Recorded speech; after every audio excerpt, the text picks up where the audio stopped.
It's a can of smog. A vintage can of Los Angeles Smog.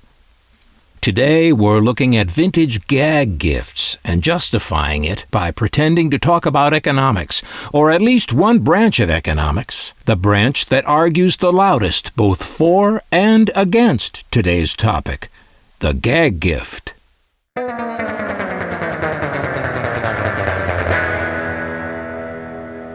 This amusing and useless can of Los Angeles Smog is the sort of thing you would take back to somebody after a vacation at Disneyland, or Hollywood, or someplace around L.A. It says, contains hydrocarbons, nitrogen oxides, sulfur dioxide, organic oxides, aldehydes, and formaldehydes. Mmmmm. And it says this is the smog used by famous Hollywood stars, made in Los Angeles, by angels. To ensure freshness and purity, keep container tightly sealed. Beware of imitation, accept none but pure Los Angeles smog. No pollutants or irritants removed. Packed for Los Angeles Smog Corporation. One of the tenets of capitalism is the benefit of efficient markets. For the consumer, this means that, acting in our own self-interest, we will naturally be efficient with our purchases, engaging in what we believe to be fair exchanges for our money, choosing utility over the frivolous. So what possible claim to utility could be made by the capitalist purveyors of a can of smog? Or this? Or this? As consumers, it is said that we know best how to spend our own money. We each know best what we want as individuals, and that no one else should choose for us.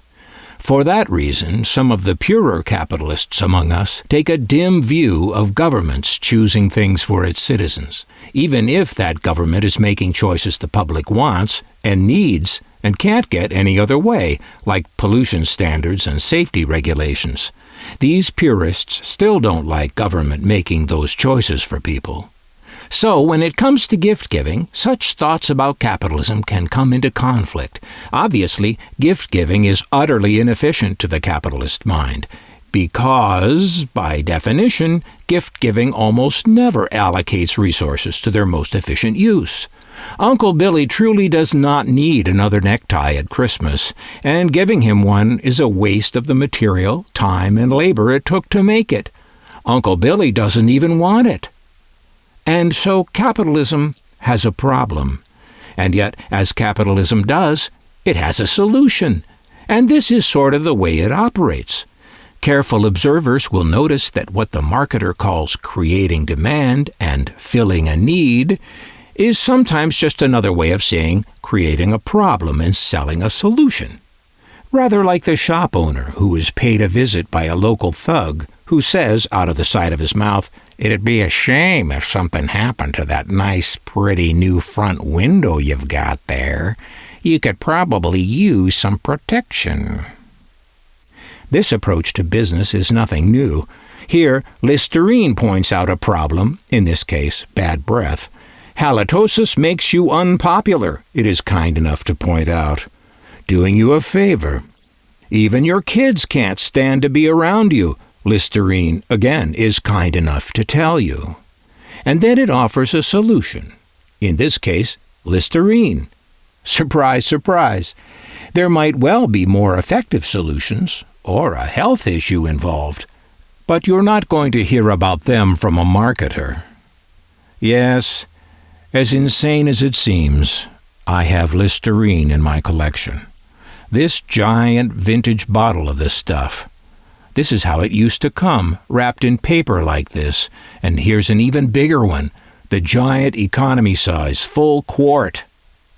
And so back to the gift-giving dilemma. What sort of solution could capitalism devise to deal with our desire to give gifts to people?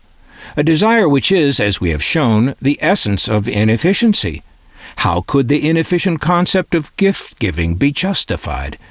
Capitalism looked to a strange bedfellow for this justification. It looked to humor. Now, I said strange bedfellow because capitalism is not known for humor. In fact, it is the least funny economic system ever developed. But somehow it found its way to humor for a solution to the gift-giving dilemma, and it came up with the Gag Gift. Yes, this is a gift where the entire point is its utter uselessness. Rather than feign some value in some useless product, as advertising usually does, with the Gag Gift, the uselessness is celebrated. The point of the gift is not the thing itself, but the experience, the joke, the gag, the smile or laughter or embarrassment, or whatever the receiver of the gift experiences when receiving something like this bedroom mood meter. This is the sort of item you would also find while on vacation. Funny how that's so. I guess they like to come for you when your guard's down. Anyway, this you'd find in a gift shop at some entertainment attraction, or in a Stuckey's or some other roadside stop along the highway. The recipient of such a thoughtful gift is supposed to hang this on their bedroom door. Then husband, wife, or whatever can use the color-coded arrows to signal to the other party their bedroom mood.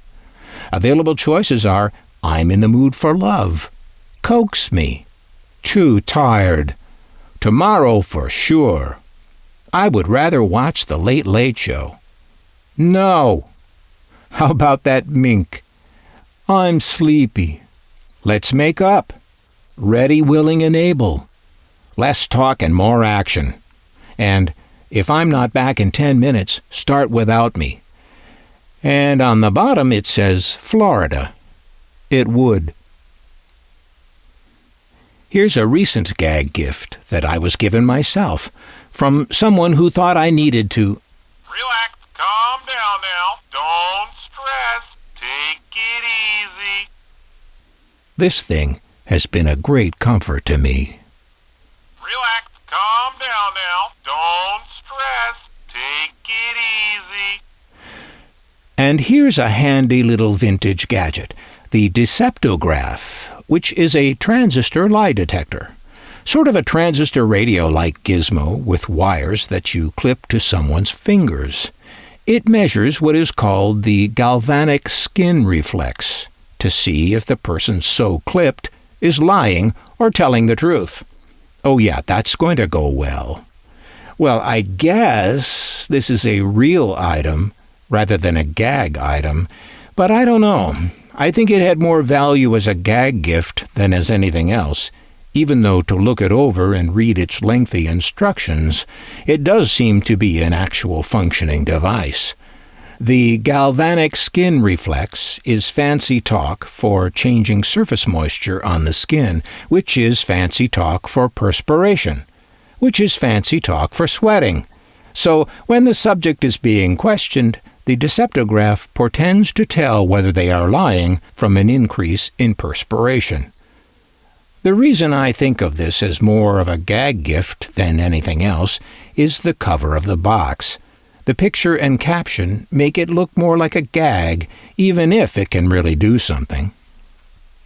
Does she or doesn't she? Does she or doesn't she what? Is the begged question. Anyone who lived through the baby boom era will tell you that does she or doesn't she is classic advertising, a double entendre in service of the aforementioned capitalism generally and Miss Clairol in particular.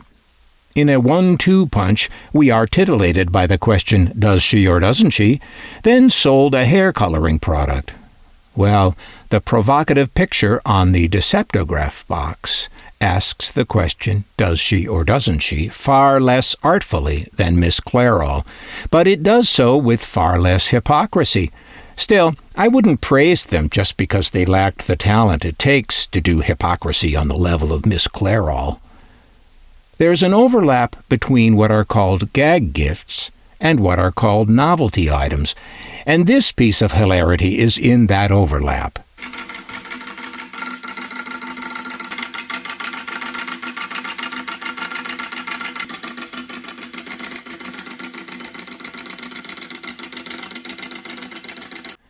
Oh yeah, I can never get enough of that.